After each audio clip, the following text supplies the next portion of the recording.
Bem-vindos ao Land of Obscurity. Você está prestes a entrar no mundo do desconhecido. Conheça agora a transmissão perdida.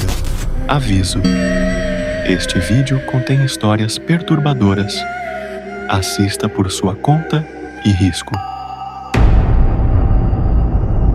Tudo começou numa tarde chuvosa. Eu estava voltando da faculdade quando vi uma loja de penhores. A vitrine exibia itens aleatórios, relógios antigos, brinquedos de madeira e videogames. Foi ali que vi o que parecia ser um cartucho de Pokémon para Game Boy. A etiqueta era simples, escrita à mão, Pokémon Black Version por $5. Curioso, entrei na loja. O vendedor, um homem idoso, não parecia interessado em me vender o jogo. Este cartucho é diferente, ele disse, hesitando. Você realmente quer isso? Claro, sou fã de Pokémon desde criança. Respondi, sem pensar. O homem me lançou um olhar estranho antes de aceitar o dinheiro. Não diga que não avisei. Quando cheguei em casa, inseri o cartucho no meu velho Game Boy. A tela inicial parecia normal, com o clássico Pokémon em letras grandes. Mas, em vez de Red ou Blue, o título dizia apenas Black. A música era a mesma, mas tocava num tom mais baixo, quase melancólico. O jogo começou como qualquer outro. Escolhi meu personagem, dei um nome ao meu rival e recebi meu inicial, Charmander. No entanto, algo estava errado. Além de Charmander, havia outra Pokébola na mesa do Professor Oak. Curioso, selecionei a. O texto dizia: você escolheu Ghost. O sprite era o mesmo dos fantasmas da Pokémon Tower em Lavender Town, mas, estranhamente, o Professor Oak não reagiu. Ao sair da sala, percebi que o Ghost tinha um movimento especial chamado Curse, além de ataques comuns como Liquid Nightshade. Logo descobri que Curse era um ataque diferente. Quando usado contra um Pokémon selvagem ou de treinador, o jogo congelava por alguns segundos, e o oponente desaparecia da tela. A mensagem dizia: o Pokémon foi amaldiçoado. Não havia grito de derrota, nem animação de retirada. Eles simplesmente sumiam. Na primeira batalha com meu rival, usei o Curse por acidente. Em vez de sua Skirtle cair desmaiada, a sprite dele se desintegrou, pixel por pixel. Quando a batalha acabou, meu rival apareceu na tela. Por que você fez isso? Essa frase ficou na minha cabeça, mas o jogo continuou como se nada tivesse acontecido. Conforme progredia, percebi que Ghost era imbatível. Nenhum Pokémon podia acertá-lo. Os treinadores evitavam me desafiar, e, quando faziam, desapareciam após eu usar Curse. Na cidade de Lavender, as coisas ficaram mais estranhas. Ao entrar na Pokémon Tower, ouvi uma música distorcida, mais lenta que a versão original. As sprites dos NPCs estavam alteradas, com olhos vazios e rostos deformados. Quando me aproximei do final da torre, um texto apareceu na tela. Você não deveria estar aqui. Cheguei ao último andar da torre, onde normalmente enfrentaríamos o fantasma de Marowak. Em vez disso, uma mensagem apareceu. Você se lembra de mim? O Ghost apareceu na tela, mas desta vez não era meu Pokémon. Ele estava me encarando. Você é o verdadeiro monstro. Agora, eu vou mostrar o que você causou. A tela piscou, e cenas horríveis começaram a surgir. Era como se o jogo estivesse tentando me mostrar algo, sprites de treinadores desaparecendo, rostos pichelados gritando em silêncio, e até imagens realistas de Pokémon desmembrados. Eu tentei desligar o Game Boy, mas o botão de desligar não funcionava. Finalmente, o Ghost disse: "Não há redenção para o que você fez. Você é o próximo." O sprite do meu personagem apareceu no centro da tela. Ghost usou Cursive em mim, e a tela congelou. O som do jogo virou um ruído ensurdecedor, e, quando finalmente parou, a tela ficou preta. Depois disso, o cartucho nunca mais funcionou. Jurei nunca mais jogar Pokémon. Mas, às vezes, quando estou sozinho à noite, ainda ouço aquele som distorcido de Lavender Town. E, em sonhos, vejo o Ghost esperando. Depois daquela noite, guardei o cartucho em uma gaveta trancada, jurando nunca mais tocá-lo.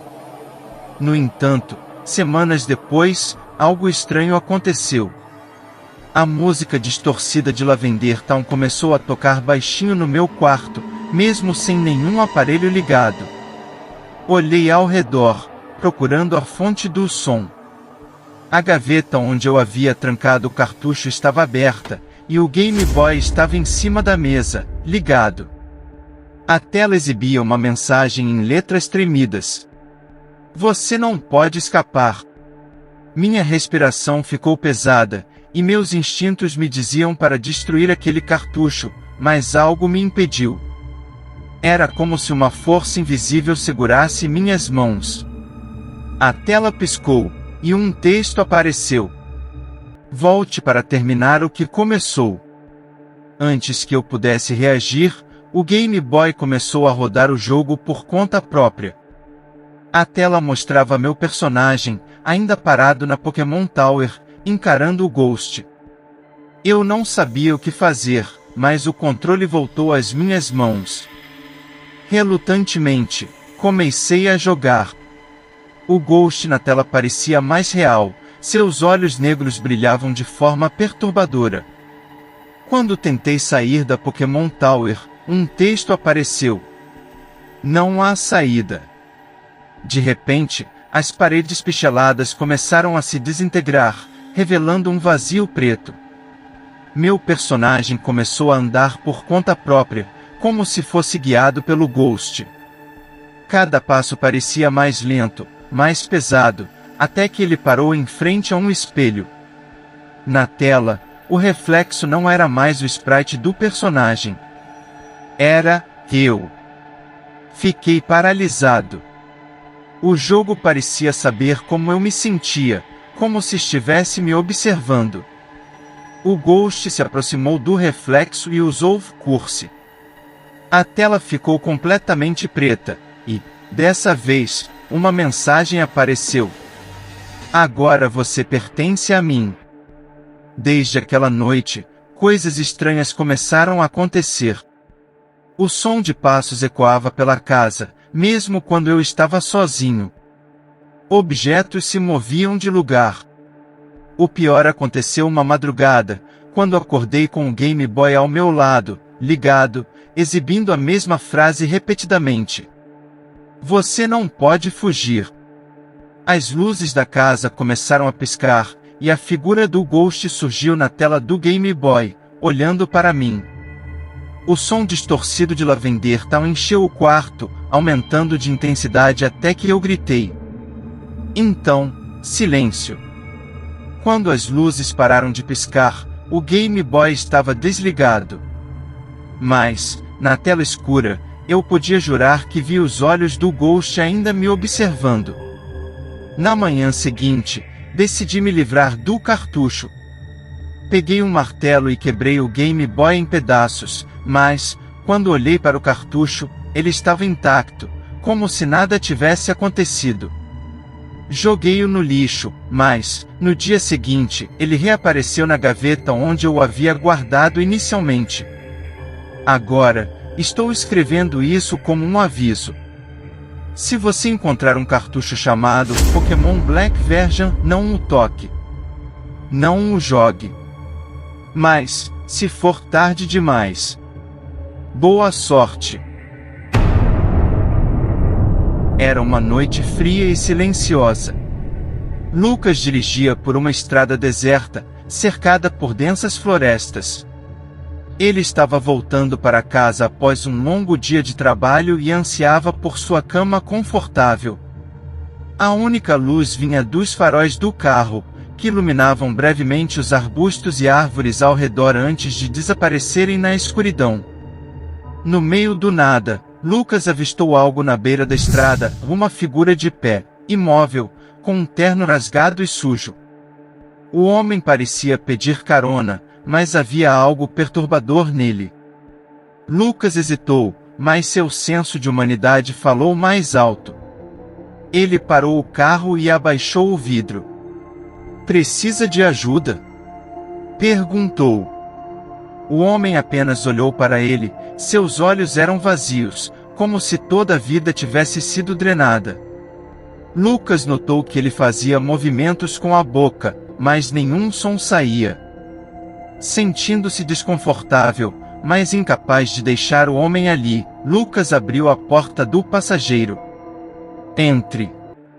Vou levá-lo até a cidade mais próxima." O homem entrou sem dizer nada, apenas assentindo. Conforme o carro seguia pela estrada, Lucas tentou iniciar uma conversa, mas não obteve resposta. "Você não fala?" perguntou, tentando esconder o nervosismo. O homem virou a cabeça lentamente, abrindo a boca. Lucas congelou. Ele não tinha língua. Um frio percorreu sua espinha. Ele tentou manter a calma, mas a presença do homem era sufocante. Algo estava errado, terrivelmente errado. Lucas ligou o rádio para quebrar o silêncio, mas o aparelho só emitia estática.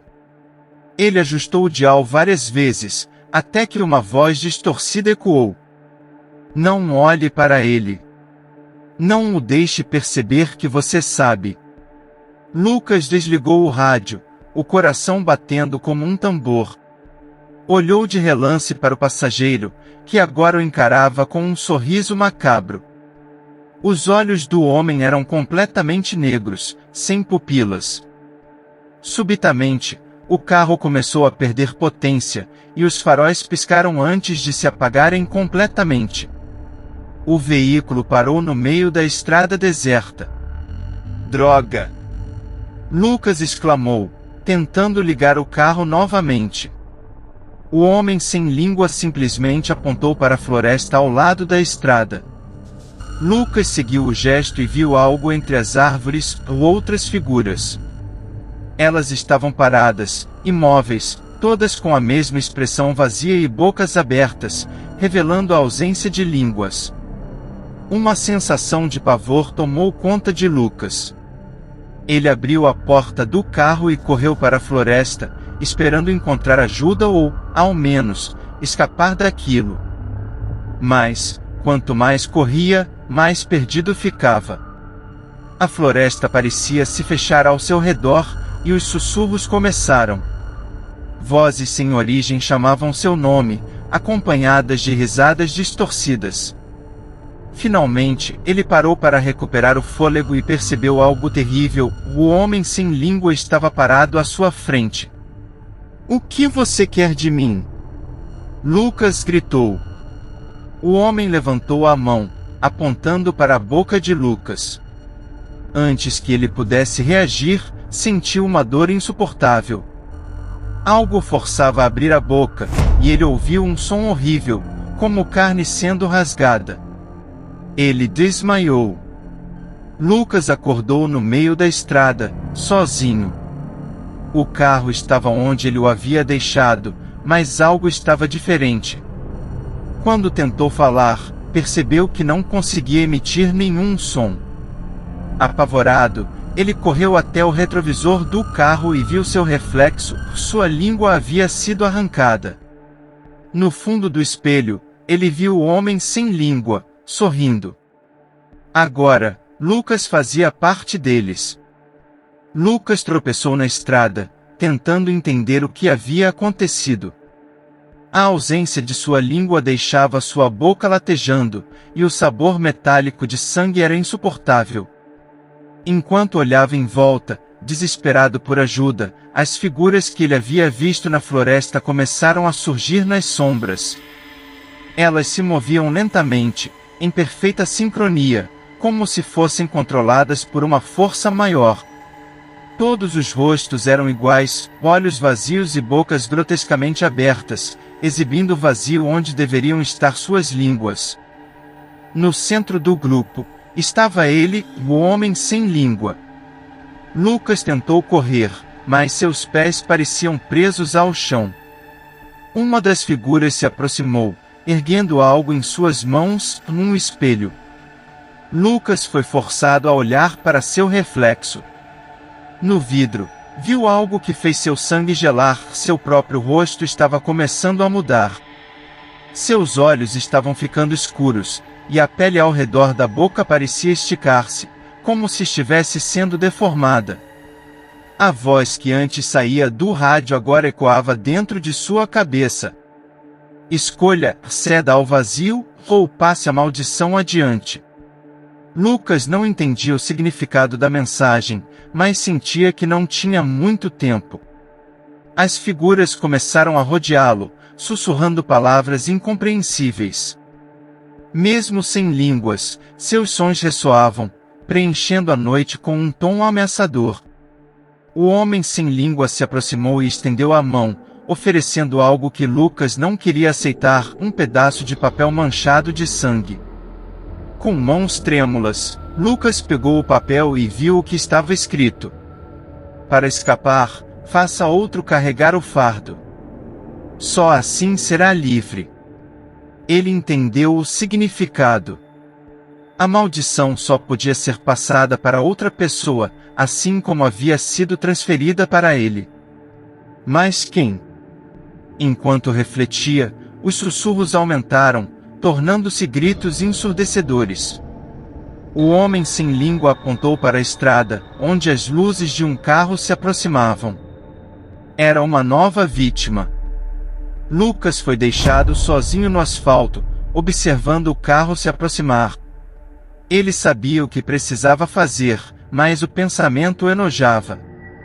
Como poderia condenar alguém ao mesmo destino horrível que estava sofrendo? O veículo parou, e o motorista, uma mulher jovem, abaixou o vidro. Precisa de ajuda? Ela perguntou. Lucas hesitou, lágrimas escorrendo por seu rosto. Ele balançou a cabeça negativamente e tentou gesticular para que ela fosse embora. Mas, antes que pudesse fazer mais, o homem sem língua apareceu atrás dela, sorrindo. A mulher parecia incapaz de vê-lo, mas Lucas sabia que, se não passasse a maldição, ela seria levada de qualquer maneira. Finalmente, ele estendeu a mão para a porta do passageiro e entrou no carro. O ciclo havia recomeçado. Nos anos 90, um canal de TV pirata surgiu em uma pequena cidade do interior do Brasil. Sem programação fixa, ele transmitia imagens perturbadoras e mensagens criptografadas. O que ninguém sabia era que essas transmissões escondiam um segredo sombrio. Você está sendo observado. A transmissão pirata começou a ser notada quando pessoas começaram a desaparecer misteriosamente. Relatos de gritos e rostos distorcidos nas transmissões se tornaram comuns. As pessoas começaram a temer ligar a TV à noite. Em uma dessas transmissões, uma mensagem codificada apareceu, dizendo: "Ajude-me." Um grupo de jovens decidiu investigar a origem dessas mensagens e descobriu algo aterrorizante.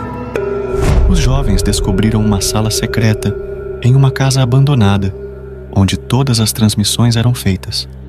Equipamentos antigos, fitas VHS e o cheiro de algo podre preenchiam o ar. Ao assistirem uma das fitas, viram a última transmissão de um dos jovens desaparecidos, pedindo socorro. Apavorados com a situação, ficaram sem saber o que fazer. Pensaram até em jogar a fita VHS fora. Em um momento de estalo, os jovens tiveram a ideia mais sensata no momento. Chamaram a polícia. Quando eles voltaram para dentro da casa, algo terrível e misterioso tinha acontecido. Tudo havia desaparecido. Equipamentos, fitas, tudo, exceto um velho televisor. A polícia perguntou: "Onde estão os equipamentos? O que está acontecendo aqui?" Os jovens não souberam responder. A polícia decidiu levar os jovens para a delegacia. Desde então, a TV foi vista em diferentes lugares, sempre ligada a transmissões perturbadoras. E vocês devem estar se perguntando: e os jovens que foram pesquisar sobre esse mistério? O que aconteceu com eles? A polícia liberou todos da delegacia. Um tempo depois, todos apareceram mortos, da maneira mais sangrenta e horripilante possível. Será que você teria coragem de assistir a uma dessas transmissões sozinho à noite? Deixe seu like, inscreva-se no canal e compartilhe essa história com aqueles que acham que podem enfrentar o desconhecido.